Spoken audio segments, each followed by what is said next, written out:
Good morning and welcome back. This is World Talks coming to you live from Warsaw. I'm Jastrzębska. Thousands of university students across Serbia are expected to take to the streets on Saturday in what will be their first major protest of the year, ramping up pressure for political change in a country critics say has become increasingly authoritarian under President Alexander Vučić.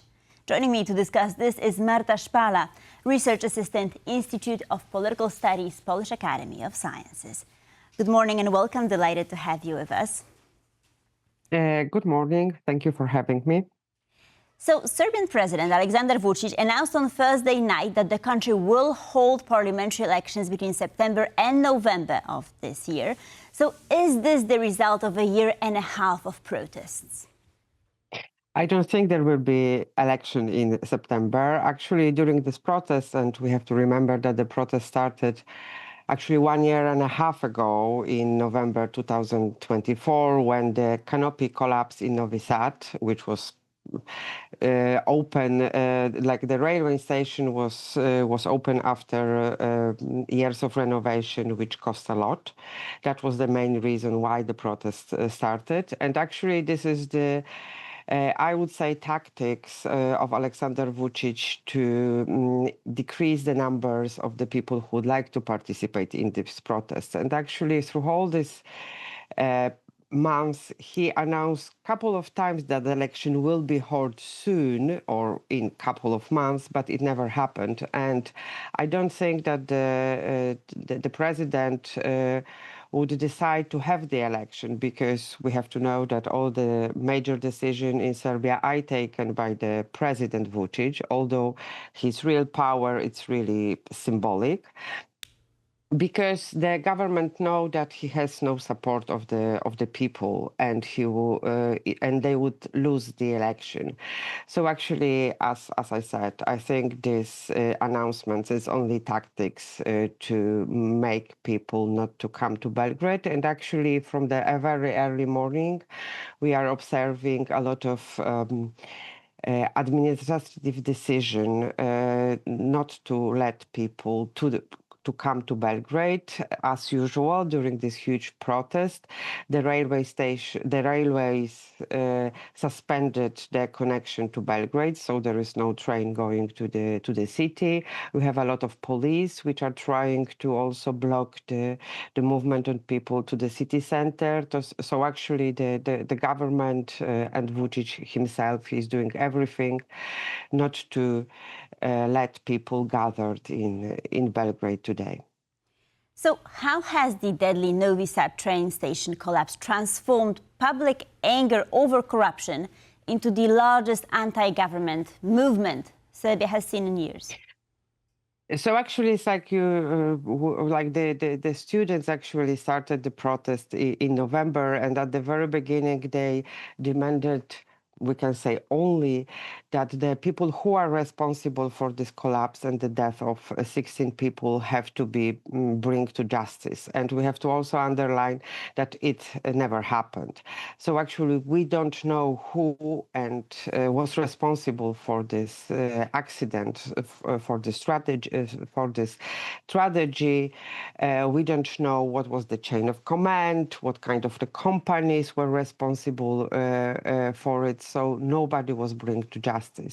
And that's why this protest transformed into the general anti-government protest movement in all over the Serbia, because also students who are the main power after behind the protest, they realize that in the current system, you said authoritarian, but in the system where everything, also judiciary, is controlled by the party in power and the President Vučić himself, it is actually impossible to bring justice to the victims of the canopy collapse. And this accident actually became the symbol of how corrupted and unaccountable people in power in Serbia are. And that's why now people are mainly demanding the change of the system, the new election. But as I said, the government, they are still controlling the public institution, judiciary, police, they are too afraid to go for election because they know that despite of the fact that they are still, they can intimidate voters. We have a lot of problems with the electoral code in Serbia. Last 3 elections were falsified and they were not democratic, which is confirmed by the international institution.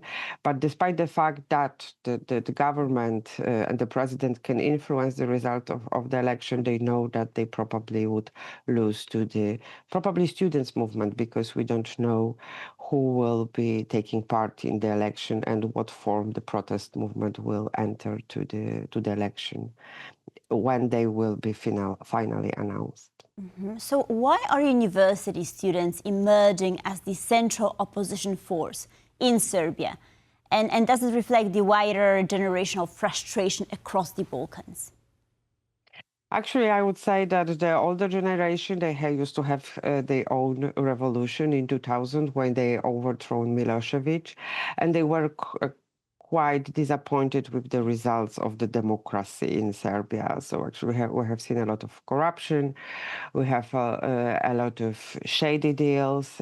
So actually I would say this older generation, it's disappointed. So that's why now the students who are it's like the young, and they really demanded the system to, or they really are demanding the system to be changed. They are, in that sense, the older generation, their strategy was actually migration. So they feel very weak. They felt that they can't change anything in Serbia. So many people left Serbia in the last couple of years.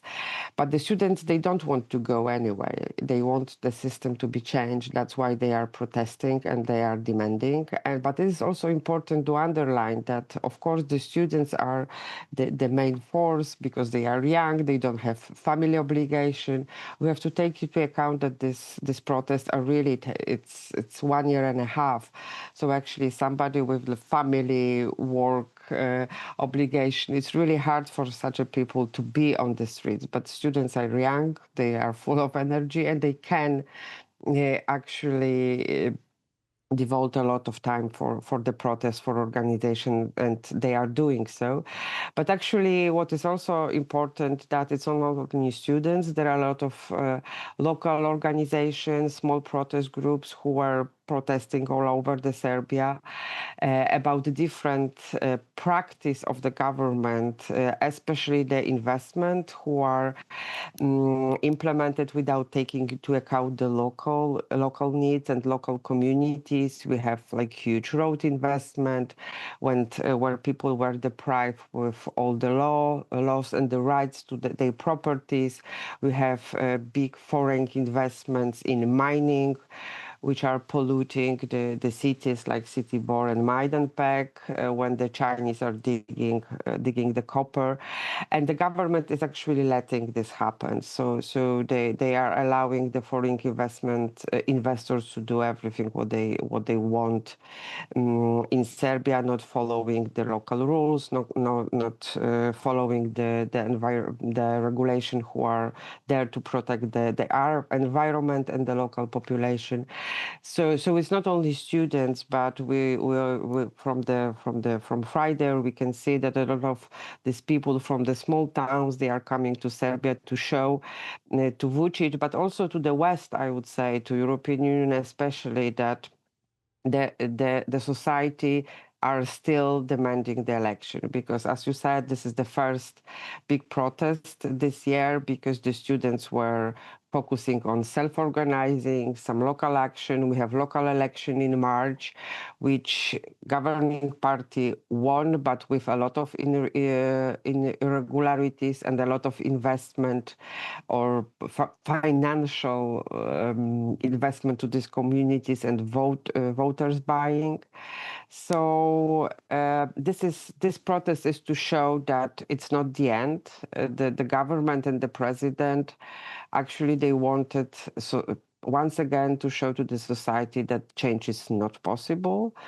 That despite of the fact that we have the biggest protest in Serbia last year in March, when over 300,000 people gathered in Serbia, that they can protest as much as they want and can, but it won't influence the authoritarian system in Serbia.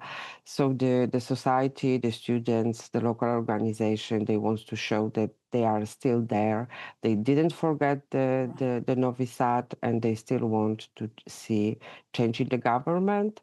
And I would say also the Hungarian election, they give the hope to the Serbian society that change is possible even in this kind of authoritarian regime. Marta, you've already hinted at this, but I wanted to zoom in further on the Serbian government's response to the protest. I'm talking about allegations of police abuse, arbitrary detentions, even reported use of sonic weapons. Are we expecting any further violence tonight? Is society sort of bracing themselves? What's happening? Actually, this is like the government. We still have to remember that the Serbia officially is the candidate to the EU. The EU suspended some kind of financial funds for the Serbia, but still the government have to balance. So to intimidate the protester, prosecute those who are organizing it, but not make this violence too visible. Because they are still afraid of the reaction of the European Union.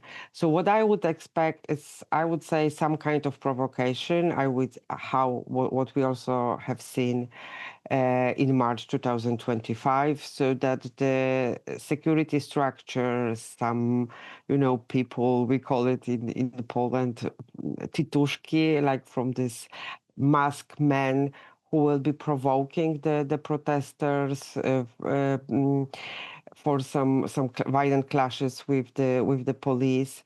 So this kind of provocation who would allow government to show to the West that the students' movement is very violent, it is dangerous for the stability of the region and Serbia itself, and that the West should still support the government in Serbia and Vučić, because he is guarantor of the stability. As you said, the European Commission has halted funding disbursements to Serbia, specifically pausing payments from the Western Balkans growth plan. And the funds are on hold due to democratic backsliding and recent controversial judicial reform. So could Serbia's growing political instability affect its bid to join the European Union down the line? I would say that the President Vučić, he only pretends that he wants to join the EU, because this is authoritarian system. Joining the EU requires the reform, rule of law, judiciary reform, and the government don't want to do that, because that would weaken the power position. So this is this kind of game that they don't want to go against the European Union, because it is also the Orban story, that when Orban openly go against the EU suspended whole funds, because you mentioned that some funds are suspended, but still a lot of money is coming from the EU to Serbia, and a lot of investment from the West, it's also in Serbia. Now Serbia and the government is hoping for the Expo 2027, and that will bring the growth and new investment to Serbia. So actually it's some kinds of some funds were suspended, but I would say what Vučić wants, he wants money from the European Union and wants support and wants EU to tolerate that Serbia is authoritarian country, and I would say this is what he's expecting from the EU, and he never would risk going openly against the EU, because he knows that he depends on it. Marta, unfortunately, we have to stop here. Thank you so very much for joining us this morning. Marta Szpala, Research Assistant, Institute of Political Studies, Polish Academy of Sciences. Much appreciated. Thank you very much. And thank you for watching World Talks. Please stay tuned for more here on TVP World.